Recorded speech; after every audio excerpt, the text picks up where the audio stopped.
Welcome to the show. On today's podcast, we have Dr. Stephen Cabral. He's a board-certified doctor of naturopathy and author of the international best-selling book, The Rain Barrel Effect. He developed his passion for health and wellness after going through his own severe health issues at 17. This was when he met an alternative health doctor and began his recovery. In today's episode, we discuss your body's toxic load, what the rain barrel effect really means, detoxing, and weight loss. Please enjoy this episode. Hello, welcome to the podcast. Great to be here. Thank you so much for having me on. Before we begin, tell us a little bit about you, your philosophy on health, and why you specifically went into naturopathy. Sure. So I'm Stephen Cabral. I'm a board-certified doctor of naturopathy. And I got into this, I think like a lot of people in the natural health field, because I couldn't find my own answers. So when I was 17, I got extremely sick. I went to over 24 different specialists. I basically got shuffled around from doctor to doctor because they couldn't figure out what was wrong with me. I was later diagnosed with Addison's disease, which is the inability to produce cortisol, myalgic encephalomyelitis, which is basically like flu-like symptoms. You're like a walking zombie all day long, brain fog, fatigue, chronic fatigue. I had rheumatoid arthritis, an autoimmune issue, even at a very young age. I also had type 2 diabetes and some other smaller things like allergies, asthma. So my body was shutting down and they couldn't figure out why all of these things were happening. In conventional medicine, they don't really talk about how the body is interrelated from system to system. They talk about one piece at a time. So I had stomach and digestive issues, so I would go to a gastroenterologist. I had Addison's disease, so I would go to an endocrinologist, but they never understood how everything was connected. So I eventually met a lot of great practitioners that helped me along the way. I met my mentor who studied Ayurvedic medicine, naturopathy, and I simply followed in her footsteps, essentially through her motivation, her advice. And that's how I got into this field. Yeah, a lot of the people who listen to this podcast can totally relate to having a health issue, going to multiple doctors, never finding out what the real cause is, and maybe 10 years or so go by without finding out an answer. Exactly. That's how long it took me, and it shouldn't take that long. So my mission now, I was sick from 17 years old to 27. I was getting better by 23, but I would relapse every 3-4 months. And so it was very frustrating as well, because I'd be like, oh, there's hope, I'm getting better. And then I would relapse again. And I never knew why. And then eventually I put all the pieces together with the help of, again, my mentor, and I was able to figure it out. And so now I share with people, again, so I'm completely disease-free. It's been now 25 years. I have more energy than I ever have, which is strange to say for someone with Addison's disease. I do all sorts of different things now. I've got 2 young girls. I have plenty of energy and completely symptom and disease-free. So I share that with people because if I was able to do it, as sick as I was, where none of the other conventional medicine doctors gave me any hope, really anyone can. And it shouldn't take anybody more than 4 to 6 months in order to rebalance that body. 3 to 6 months. But a lot of people on this show, if they have a lot of autoimmune issues or hormonal imbalances, it just takes about 90 to 120 days for the body to return to a new set of cells in the body. And when you look at that, you say, okay, so if you have insulin resistance today, a lot of people won't share this with you, but you can't repair it tomorrow. You could certainly lower your blood sugar levels through fasting and other modalities, but you don't change the cell dynamics for about 3 to 4 months. And so that's okay. And so you just know that healing is a process. The nice thing is, if you stay on the path, you will get well. So let's talk about toxins first. What are some hidden toxins around us that might be making us sick? So one of the biggest things that I learned with my research and my studies is that the way that the body heals is essentially a 2-part process. So the body's not well right now because there are some sort of deficiencies. So it could be deficiencies in good bacteria in the gut. It could be deficiencies with B vitamins, vitamin C, magnesium, vitamin D. Our body has deficiencies because it gets worn down over time. Or let's say you live in Boston, Massachusetts, like I do, and there's no sun that would actually give you a tan or vitamin D for 8 months of the year. Okay, so you have to get vitamin D somehow. So if not, you're deficient in it. And that helps your immune system and hundreds of different other practices in the body. But then there's also the other half of the equation besides deficiencies, and that's toxicities. And I learned a lot about this while researching for my book as well. So these toxicities or even 3 years ago when I wrote it, it was 77,000 man-made chemicals in the environment. Now it's over 140,000 just 3 years later. And this is independent research by the Environmental Working Group, World Health Organization, et cetera. And there's much more in the US than there is in Europe as well. In Europe, they only allow about 1/10 of what they allow here in the US. What I found, though, was two interesting points. One is that the average woman leaves the house being exposed to 126 different carcinogens, so toxins. And you might say, well, that's an enormous amount. I don't use 126 different things. And you don't. And what happens is that there's 3 or 4 in your shampoo, 3 or 4 in your conditioner, 3 or 4 in your toothpaste. There's in the laundry detergent. There's all these different things. And so when these things touch our skin is porous and we begin to absorb them right into our bloodstream. And the other interesting research I found was a study called the 10 Americans. And this was actually done only on testing 400 toxins. That's it. And the average they found in these 10 Americans was 232 toxins out of that 400. Now, the interesting part was this. Those 10 Americans weren't even born yet. This was actually from the fetal cord blood in the mother, which means that we start life already getting heavy metals and triclosan and flame retardants, all these things from our mom. Again, not their fault, the environment's fault. Our job is to begin to detoxify these and get them out of our body as quickly as possible. What do all these hidden toxins have to do with the rain barrel effect? So the rain barrel effect was the research in the book that I wrote a few years back. It's same information, same pertinence today. But what happens is over time, we have this thing I just referred to as a rain barrel. And a rain barrel in the real world actually catches water that runs off the house, typically from your gutters. And it does that so the water doesn't splatter all over your patio or your lawn and destroy your lawn or your patio, et cetera. But over time, that rain barrel begins to fill up. And then if you're not checking on it, it overflows. And it still destroys your lawn or your patio, whatever it might be. The human body gets exposed to a certain number of chemicals or stress or EMFs or heavy metals or deficiencies or whatever every single day. Now, if we allow those to continue to go up, just like me at 17 years old, sometimes your rain barrel overflows when you're younger. Most people, it's not until they're maybe mid-30s or 40s when the rain barrel overflows, and now they have symptoms of brain fog and fatigue and low libido and low mood and irritability, skin rashes, thinning hair, etc. So those are the symptoms of the rain barrel already overflowing. And some of us get diagnosed, of course, with diseases. So the way to stop all of that is to not let the rain barrel overflow. And then if it already has overflowed, which a lot of people with the symptoms, well, you need to begin to empty that rain barrel through removing a lot of the items that I just named. So the book basically goes through how you got here. And the second half is how to get well again through what I call the de-stress protocol. And what are some ways that the body gets rid of these toxins? So there are 4 main ways. The least effective way is through breathing, because some of these things can be huffed out through the lungs. The next way is through the skin. That can be a really effective way to get rid of anything from heavy metals to mold. But that only happens when we're sweating. So one of the things that I found, especially being in practice for quite some time, is that most people don't sweat. They don't even sweat once a week. So if you're never sweating, you're not taking advantage of the largest organ on your body, which, believe it or not, is your skin. So that means then the only 2 ways left are through the kidneys, which is urine. So now you need to make sure you're hydrated enough. And most men and women aren't drinking about half their body weight in ounces of water per day, which for most people is somewhere between 8 and 12 cups of water.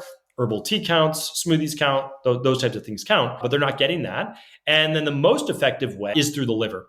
And the liver has what's called a phase 1, phase 2 detox pathway that breaks down all these fat-soluble chemicals and toxins in our body, turns them into water-soluble toxins, and then it comes out essentially through the bile into your intestines. And so that will work, which is great. You just to make sure that you're not constipated, that you're having at least 1 to 2 bowel movements per day to get rid of all of these toxins as well.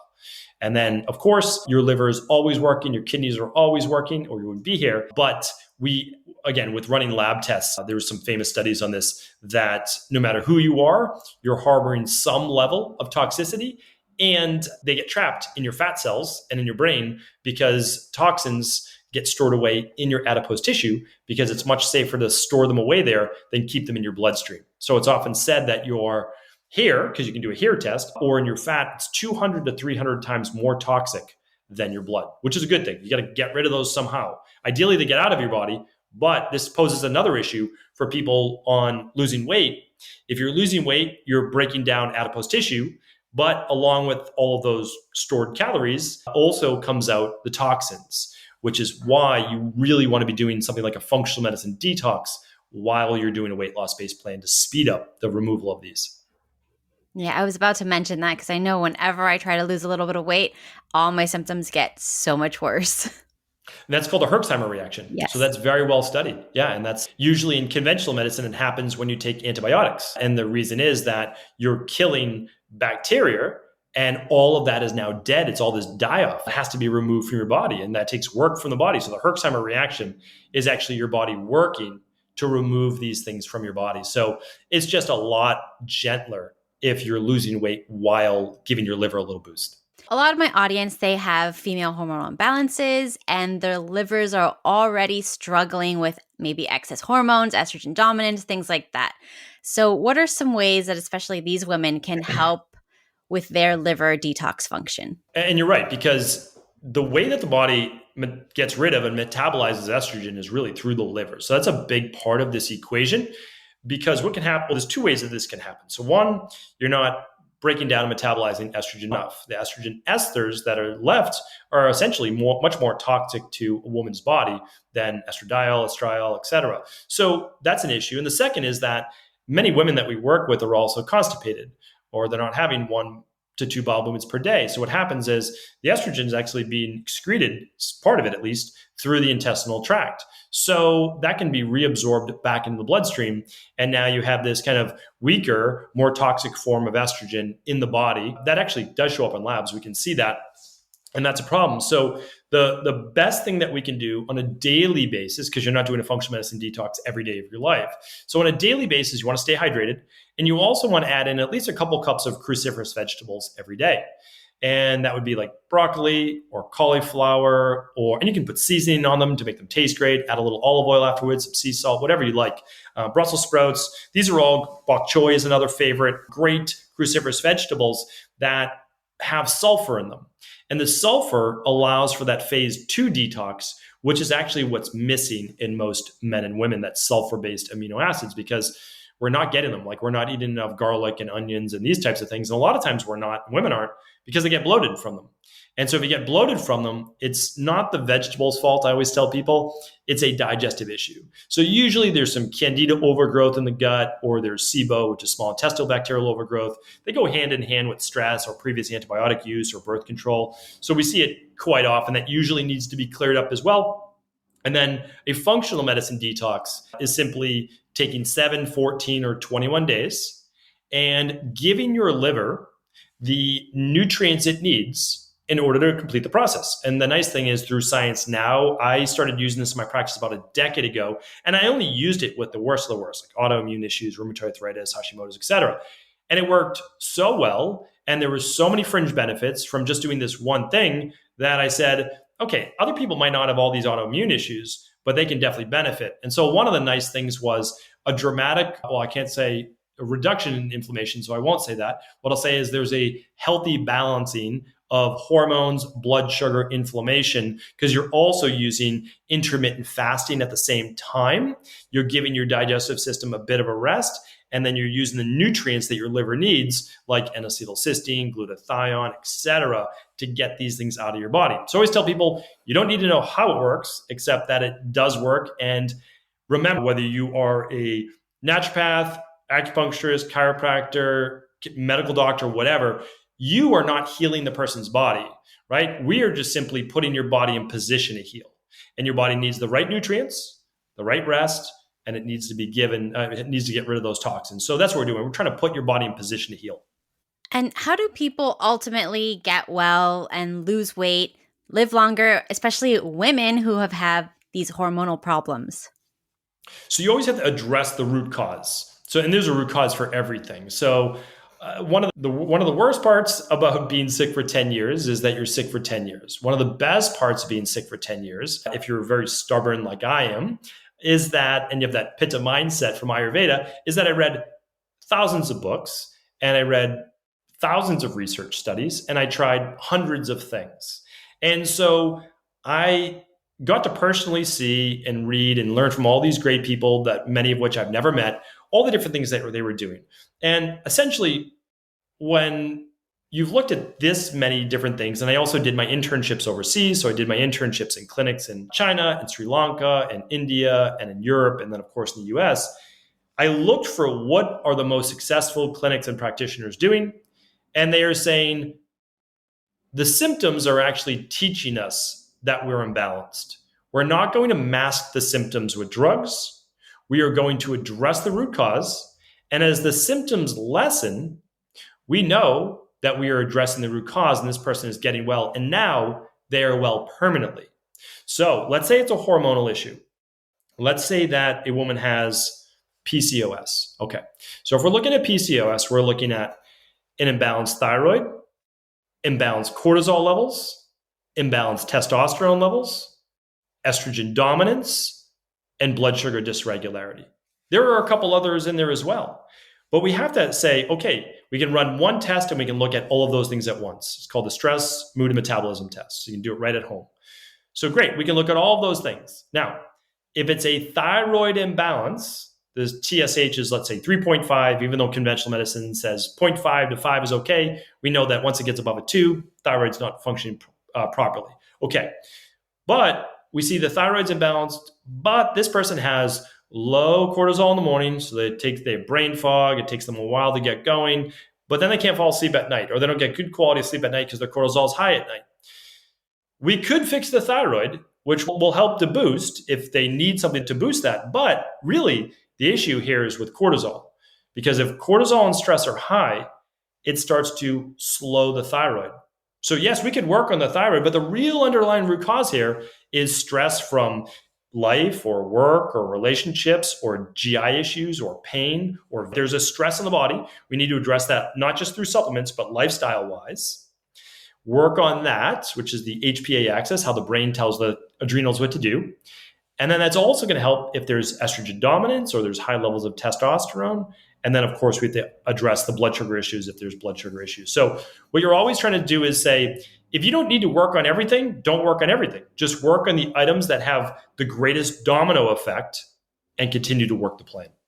I love what you said about don't just cover up the symptoms, because to me, that's the most insane thing that you get when you go to a doctor. It's, okay, you have a migraine, here, take this pill. I'm like, no, why do I have the migraine? That doesn't matter. We don't need to know. Just take this pill. And I'm like, then I'm going to be getting worse. What if it's serious? We need to know the cause of things. And that's my big fight with conventional medicine, is they just want to cover up the symptom and pretend like it's not there. 100%. And you're right. It's just, there's an issue. And so let's say you mask the symptoms and you take specific medications so that you don't get a migraine. So what happens is that inflammation, which is not a root cause, it's just that's a symptom, and the inflammation may go towards the cervical part of the head and you get a migraine. Okay, it's just going to go somewhere else. So now the inflammation ends up in your arteries and you end up with higher levels of cholesterol, higher levels of blood pressure, whatever it might be. So that is why we don't want anybody to have a migraine either. So what we might do is start to work on the underlying root causes while do things. Maybe they're deficient in magnesium, right? That's a big one or maybe they're sensitive to histamines. So if they are, we'll lower histamine-based foods. We'll give them some a little bit more magnesium. And if they ever do get a migraine, okay, here's the things they can do. They can do essentially hot packs on the feet, cold packs in the eyes, in the back of the head, dark room, help to move the blood, out. There's a lot that you can do, but at the same time, it's looking, is it food sensitivities? Is it hormonal? Does it only happen during the luteal phase? There are just questions that integrative health practitioners can ask that will then figure out what that underlying root cause is. Okay, that's interesting that you mentioned that, because I've been talking to a lot of people with hormonal imbalances, and they've been saying that right before their period, they'll become like histamine intolerant. Is that something that's common? Not common, but anything is possible. And we've certainly seen that before. So the digestive system can actually change for the worse that we've seen during the luteal base phase. So let's say 5-7 days or so, like somewhere from days 19 to 28 of a woman's cycle. So when we see that, we say, okay, why? One, it's typically estrogen dominance and inflammation. And then inflammation and estrogen dominance is creating more stress. The stress is putting them more in the sympathetic nervous system. That might be part of the release of histamines, but also there's less blood flow to the gut and the digestive system. So we're ending up with more bloating, more gas, more fermentation there. So what we're trying to do then is just say, okay, why the estrogen dominance? And for 9 out of 10 women, I've run over 10,000 hormone labs. We've worked with over 250,000 people. 80% of our practice is women. Is that it's not high levels of estrogen, which always shocks people. It is low levels of progesterone. So the majority of women right now who have estrogen dominance is real. Like you have estrogen dominance. But if you lab test, you actually see like 1.2, 1.3 for a number on your at-home lab test, which is normal, up to 1.5 during the luteal phase. However, your progesterone is supposed to be like 150, 200, and we see women with 27 for progesterone, 40 for progesterone. So you have all the symptoms of high estrogen because the ratio is off. So when the ratio is off, yes, it looks like to your body that there's high levels of estrogen. So you get the oily skin, the acne, the bloating, the irritability, the low mood, the water retention. And not all women get all of those symptoms. They get whatever is their genetics. So genetics do matter, but really the body has to be in the proper environment for those genetics to express themselves. So we say, why the estrogen dominance? And because remember, like estrogen dominance can be helped. So the first thing that we do, just symptom wise, is we use a product called Estrogen Balance. It contains I3C. Those are from cruciferous vegetables. That's helpful, but remember, that's not fixing the underlying root cause. So we want to then get to the underlying root cause. We say, okay, and we can also do herbal-based progesterone, which is not meant to give a woman hormones, which I don't agree with in 99% of cases. But we want to say, okay, why the low progesterone? And it can be from sleep issues, stress issues, gut issues, any inflammatory viral-based issues. So that's how we address that. So what are some maybe foods that we should be consuming daily to help with detox and just overall health? In an ideal world, there's a lot of wild diets out there right now. And we have to understand that every 3 to 5 years, we go through a new cycle. So I started my career at 18 years old as a nutritionist, certified nutritionist and certified personal trainer, later strength and conditioning specialist. This was in the late 90s. And the Atkins diet and South Beach diet were very popular then. Those were essentially the keto diets of what we have now: bacon, eggs, meat, etc. Now, I'm not saying everyone's doing a keto diet like that, but a lot of people are doing a keto diet. I talk a lot about this on my podcast.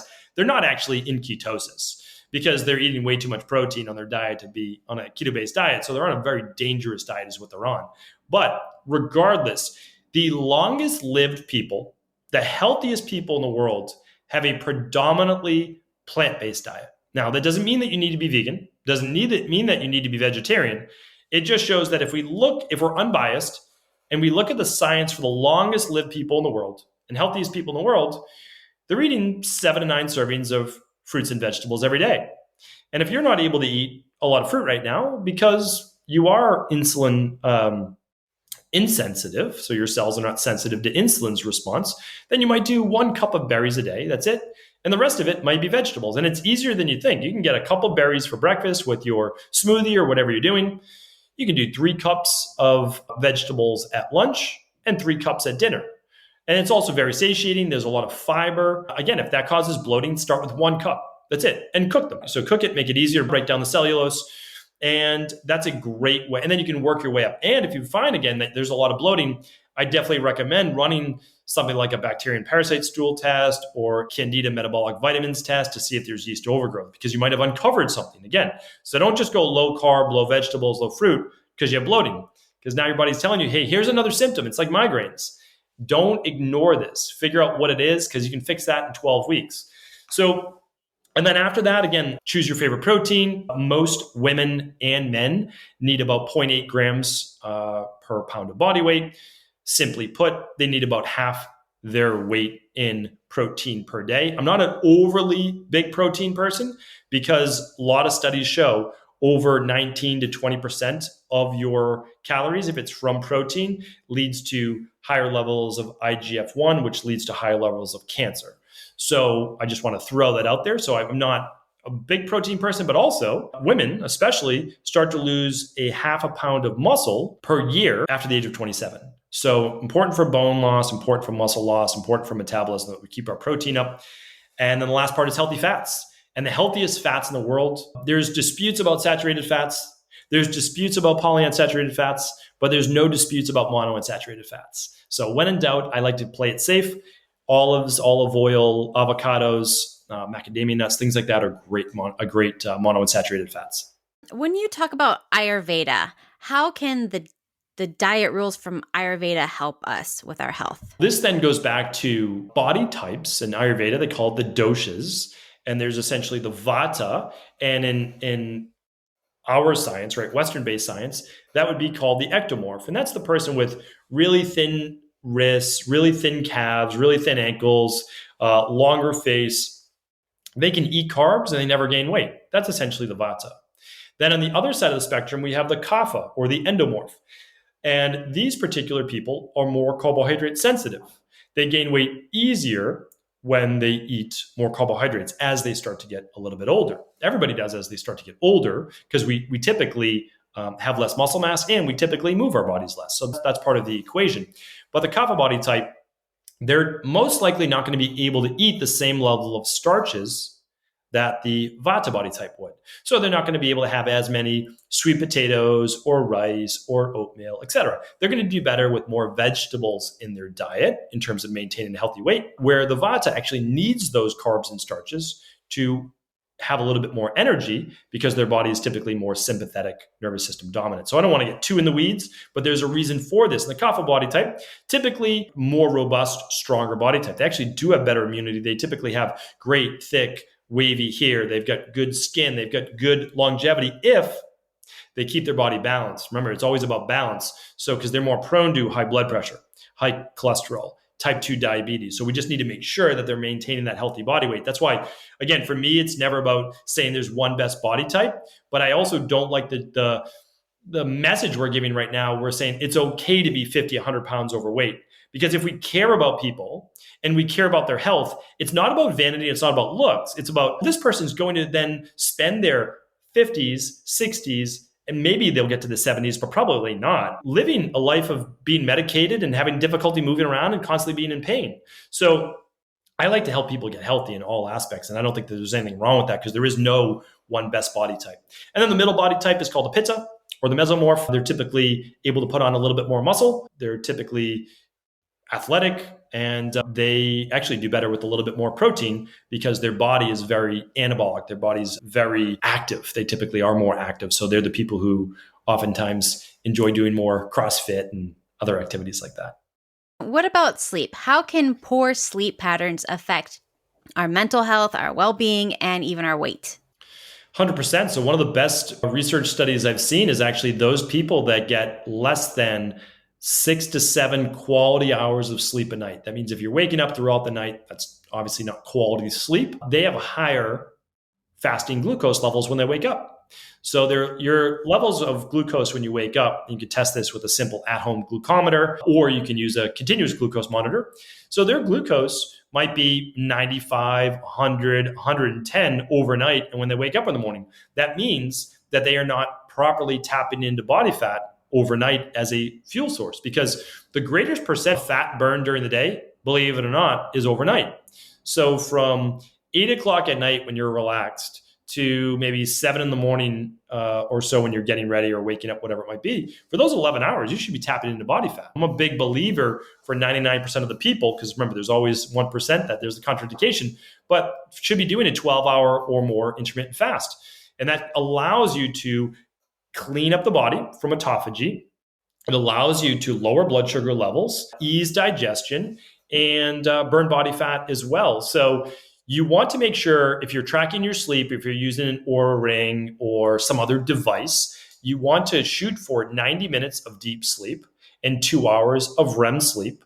And most humans need 7 to 9 hours of sleep per night. I have a podcast as well that goes through who needs what. And it really depends on body type and activity level and stress, depending on how much sleep that you need.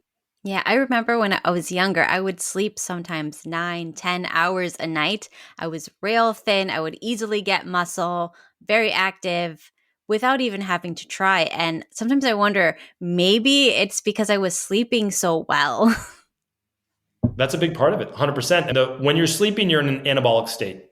So that's why babies sleep, 22 hours out of the 24. But even when kids get to be 8 years old, they still need 10, 11 hours of sleep or so. So when you look at that, why? Because they're growing, right? Their body's in a state of anabolism and repair. And then when you're sleeping less, you're more catabolic, which means that there's going to be more uptime, more sympathetic nervous system time, less repair time. So if you are ever sick, let's say you get a virus, whatever it might be, you actually should sleep. You should give your body time to rest and heal and repair.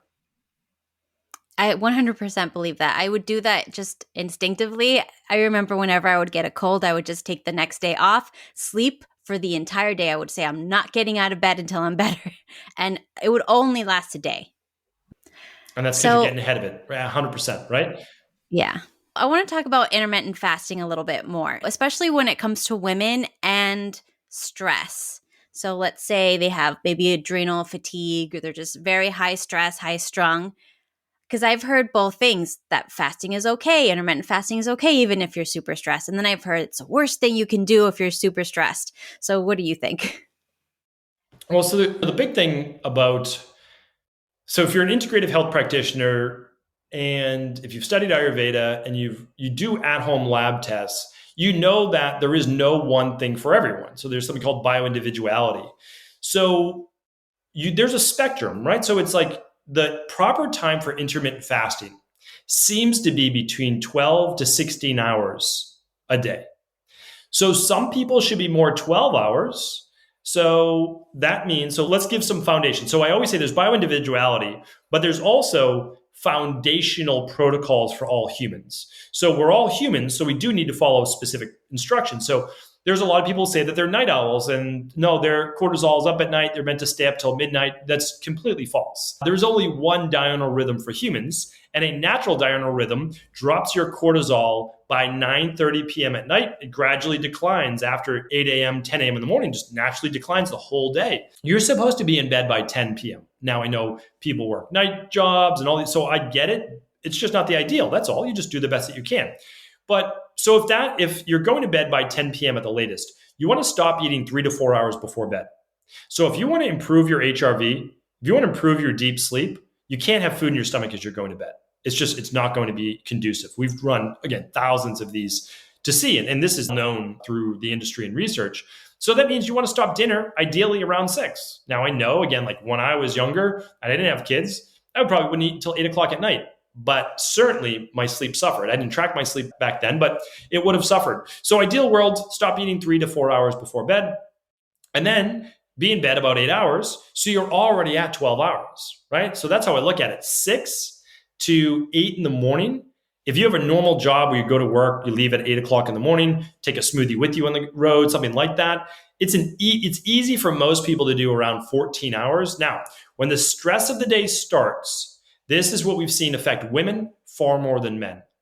I have not seen great results with women fasting until lunch. I've actually seen great results for the first 3 to 4 weeks and then very detrimental results after that, meaning that they are putting their body in a higher state of stress in the morning.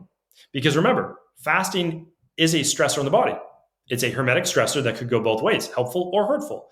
But if you're asking your body for fuel and you're only putting it in coffee or nothing, and your glucose levels drop or your cortisol levels rise, your body's going to break down liver glycogen either way. So your body's going to put carbs by itself from your liver right into your bloodstream. So I just like people to know themselves. Are they starting their morning slowly? Are they drinking coffee on an empty stomach, which is a nervous system stressor? So I just think that what I've seen in my practice, if you're just looking for general rules, 12 to 14 hours seems to work best for women. Sometimes you get away with a little longer. We do 16 hours for some people, but it stops at 10 a.m. And then you can still get 3 meals per day to get in your 7 to 9 cups of good fruits and veggies. And that does seem to work well. Now, having said all that's on a daily basis. when you're doing, there is a time and place for a longer 24-hour intermittent fast or even longer, but you're not doing that every day. Because if you do it every day, you're probably going to see your thyroid levels drop. You're probably going to see your body stop, slower metabolism. You'll be able to eat less calories. You'll have poor circulation, cold hands and feet. Your body's going to be in more of a stress state. How often should someone do a longer fast? And what exactly constitutes a longer fast? Does it have to be 24 hours, 36 hours?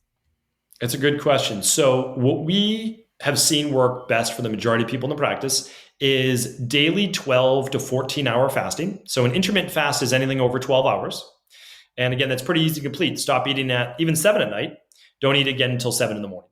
So that's an easy 12 hours of eating during the day, 12 hours of not eating. And that works great for most people. The only people that it doesn't work great for are people with hypoglycemia, adrenal-based issues, where they get blood sugar drops throughout the night. They might need a little snack of protein and some fat and fiber before bed. And that's it. But everybody else, and then you help those people, and then they can go back to intermittent fasting. Because again, humans before electricity weren't eating in that's just not how humans would have lived. They would have hid away because they weren't the apex predator, and then they would wake up with the sun. So that was very normal. And you could reset anyone's sleep rhythm by them literally camping in the woods for 3 weeks. You would go to bed a couple hours after the sunset, and you would wake up with the sun. That would reset any night owl's diurnal rhythm. So if a person's healthy, then we oftentimes recommend a once a week 24-hour fast.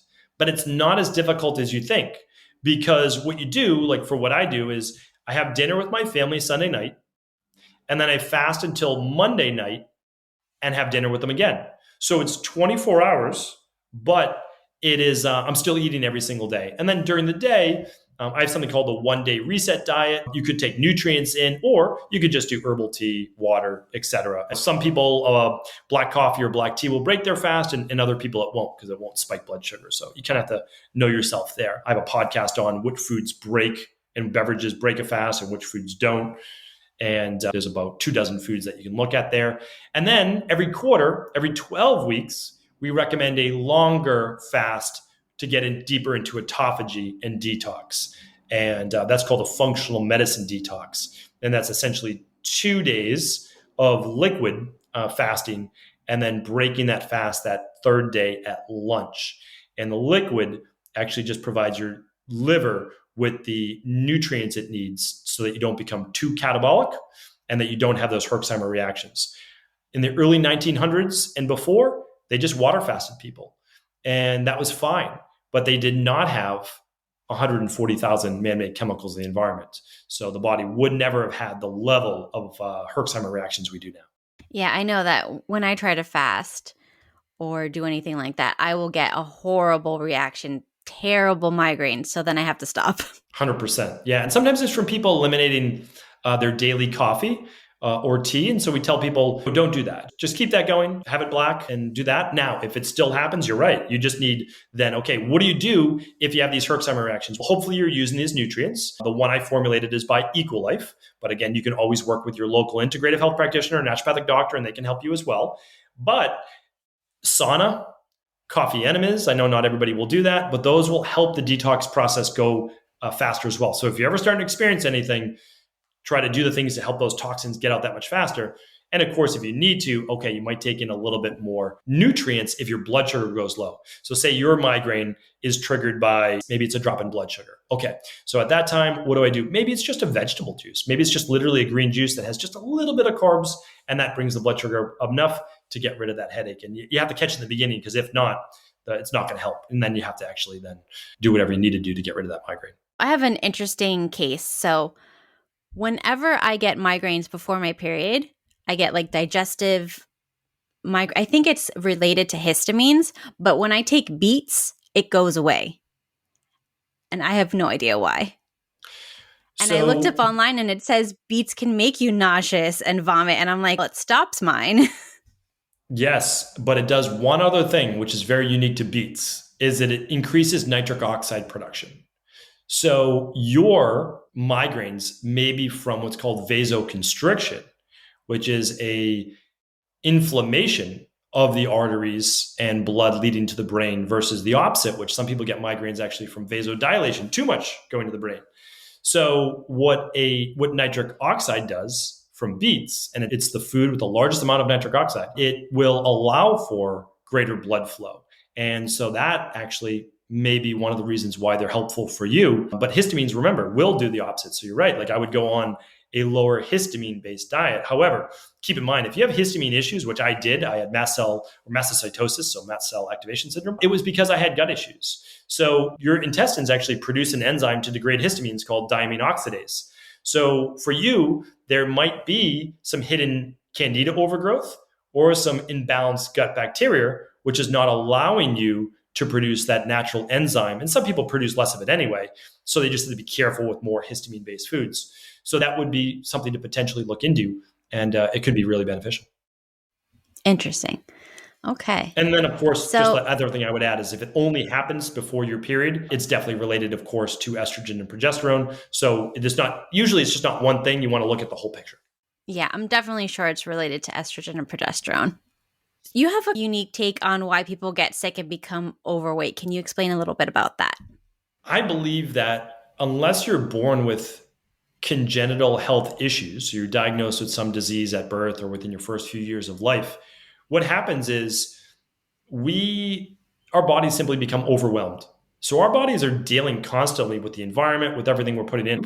I know growing up for me, I was drinking Kool-Aid. I was drinking like Crystal Light with all these artificial sweeteners and colors and dyes. I was eating Fruity Pebbles, drinking cold milk with a bologna sandwich at lunch. These are horrifying foods for the human body. But yet my body held up. I had some allergies, sure, when I was younger, maybe a little bit of asthma, but fine for the most part. And then all of a sudden my body wasn't fine. It completely broke down. What happens is your body will deal with it. If you only look at your blood work, so this is a good example. If you only look at your blood work with your PCP, everything pretty much always looks fine. And then all of a sudden one day you're diagnosed with the disease and they just say, oh, it's genetic. Your family had it, so you're going to get it. That's not it at all. You're filling up your rain barrel over time. And then all of a sudden these diseases manifested because it's like a dam breaking, right? The levee breaks, it breaks, and the water just pours out. It was filling up and overflowing, getting ready to break the entire time. But we don't look at these things. We don't run functional medicine lab tests. We don't think about our symptoms. But if we listen to our body, like if I listened to my body back then, I got a headache every afternoon at school. That was definite food sensitivities, histamine issues, etc. I had acne as a teenager, really poor food, imbalanced hormones.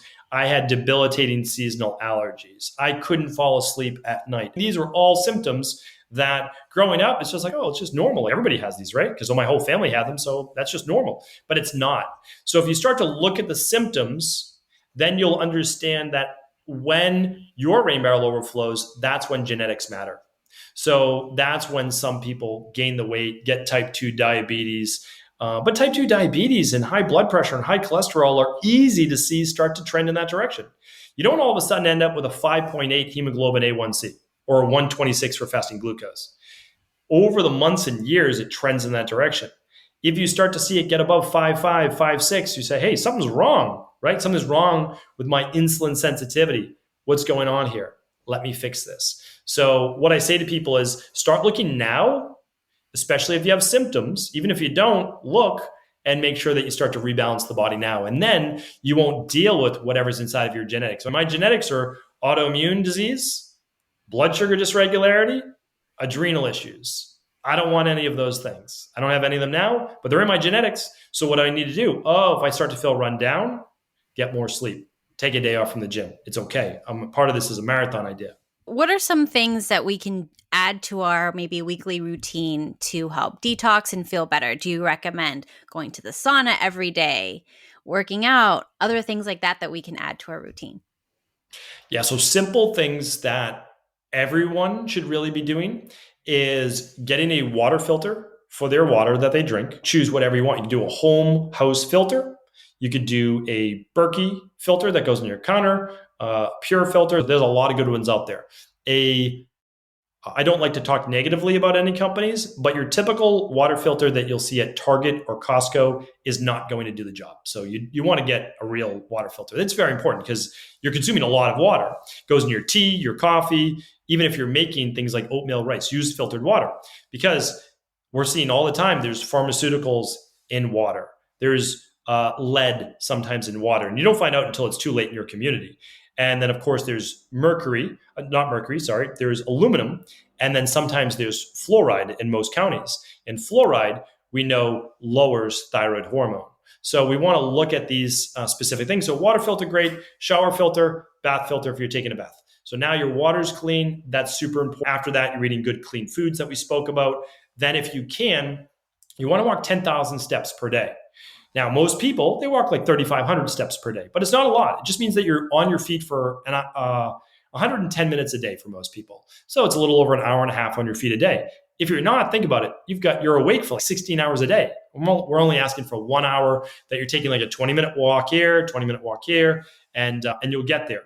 So the next part is sweating. If you can sweat through sauna, that's ideal because you're in a relaxed state. You're in the parasympathetic nervous system. You can meditate in there if you want to. You can stretch and just sweat in that as many days a week as possible. Really great longevity research on this. So people that are interested in longevity, there was a reduction in all-cause mortality by over 40% by doing a sauna for 19 minutes, 4 to 5 days a week, which is pretty impressive. And there was a decrease in cardiovascular disease, which is the number one killer, by over 60%. I believe it was 63%. There is no drug in the world that could do that. So to invest in a sauna is a great thing. And then exercise is really dependent on the individual, but everybody needs to move their body. So like the Vata body type, they're going to burn out faster, but they should still exercise. Whereas the Kapha body type, they want a little bit more rigorous and vigorous exercise to be able to keep the weight off and boost the metabolism. Can you give us a little bit tips about what supplements you think that most people should take, or any specific supplements, or maybe herbs or teas or things like that for women with hormonal imbalances? Yes. So for all humans, again, we always talk about foundational protocols. We have something called the daily foundational protocol. So each day, whether it's a daily activated multivitamin or something we call the daily nutritional support, you need to get all of your B vitamins, your vitamin C, your vitamin K for your bones, your calcium, your magnesium. You need all of those things. And then we add 15 grams of protein to the daily nutritional support, and it's plant-based. And the reason is that a lot of people don't eat any protein at breakfast. So if you don't eat any protein at breakfast, then you have to eat more at lunch and more at dinner, which is harder to break down. So we don't like to overwhelm the body at all. So that's what we do. Another great product that we recommend for almost every human, except those on blood thinners, is omega-3s. And you want more EPA than DHA, especially for women. And the reason is that it helps with more PMS-based symptoms and PCOS symptoms. It helps with mood, it helps with inflammation, it helps with the mind, and it helps with hormones. So ideally, you're looking at a 2-to-1 of EPA to DHA. If you don't know what that means, that's okay. On the back of the label, under omega-3s, there's 3 sometimes, ALA, which doesn't get absorbed as well, and there's EPA and DHA. So you can take a daily omega-3, which is great. We typically recommend 2 grams a day, or you can eat wild salmon, wild trout, mackerel, sardines, or anchovies. Those are really the only 5 that we've seen that move the needle for your omega-3s to end up with what's called a 5-to-1 or better ratio from omega-6s to omega-3s. And again, you can lab test this. This is easy to do right at home. And I recommend that everyone does to see if your current diet is providing what you need. Most people will be shocked that it's not, even if you're eating healthy. So that's a big one. Daily probiotic support is another. The one that we formulated is for sensitive gut. So it's low to no histamines and it's dairy free. So that, again, working in practice, we felt that most people needed that. And then that's your basis. You can use what's called a daily fruit and vegetable blend to get low carb, no carb, your fruits and vegetables, the nutrients from those. And then it's more specific after that. So some people need an enzyme at meals. Some people need some extra B vitamins. Some people need some magnesium.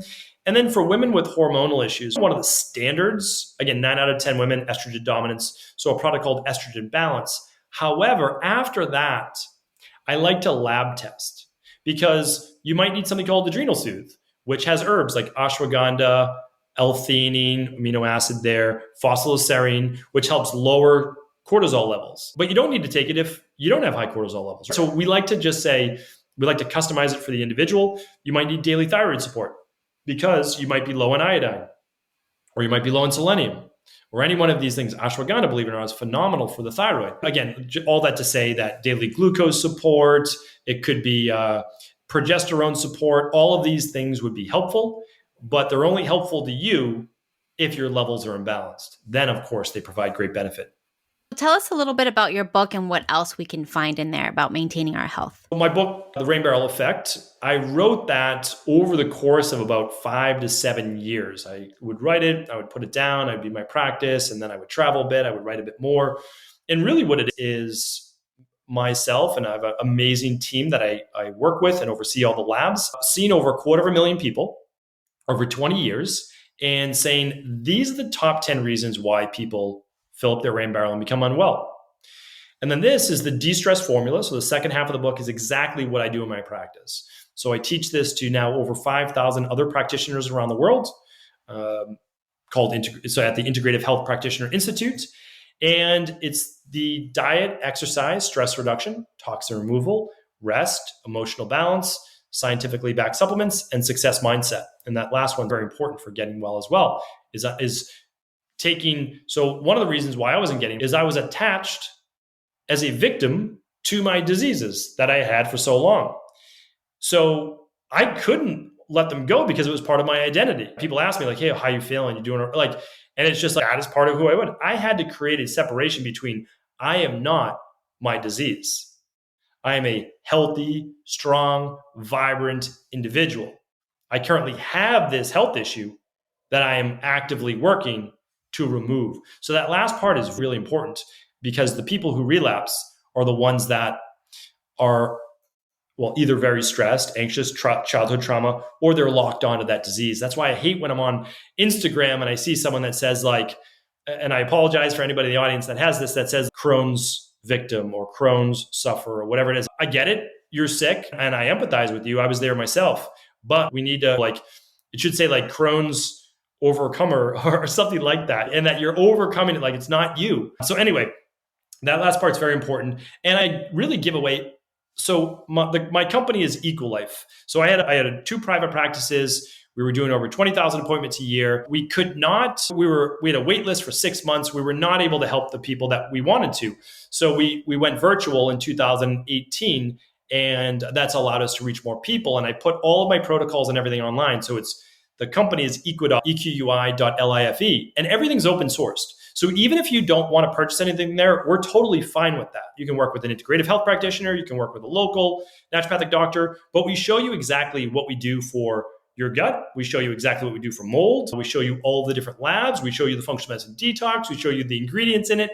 So I hope that it's helpful for people. And that's what we're looking to do. Because again, we're one group of people. We can only work with so many people. And there's many other practitioners that can help people as well.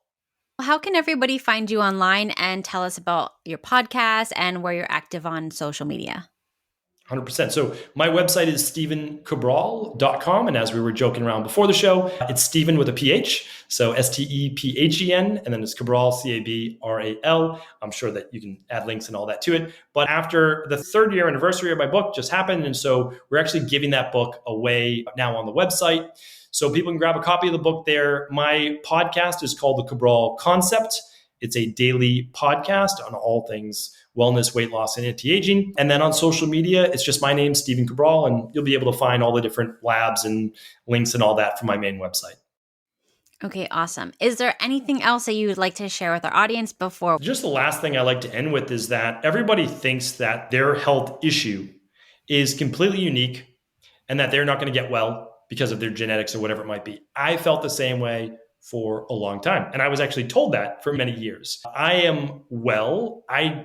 My genetics are terrible, to be honest with you. I'm prone to all sorts of issues. So I just have to keep my body in balance now, which is not difficult once you get there. But I just want to share with people that whatever you're dealing with, yes, you are unique in your own way, your own bio-individuality. However, there is hope. Most people get well within 3 to 6 months. The worst of the worst never take longer than 8 to 12 months. So without a doubt, within the next 4 to 6 months, most likely you'll be better and you'll be back to living the life that you want. So that's really just what I try to share with people so they understand that they're not alone. Other people are suffering like they are, and there are ways to get out of this mess that they're in right now, which is the best way to put it, because you can't seem to find your way out. You've tried everything before, but truly there is an answer. Thank you so much for your time. And I'm going to put all those links in the show notes so everyone can check everything out. Appreciate that. Thanks so much for having me on. Thank you.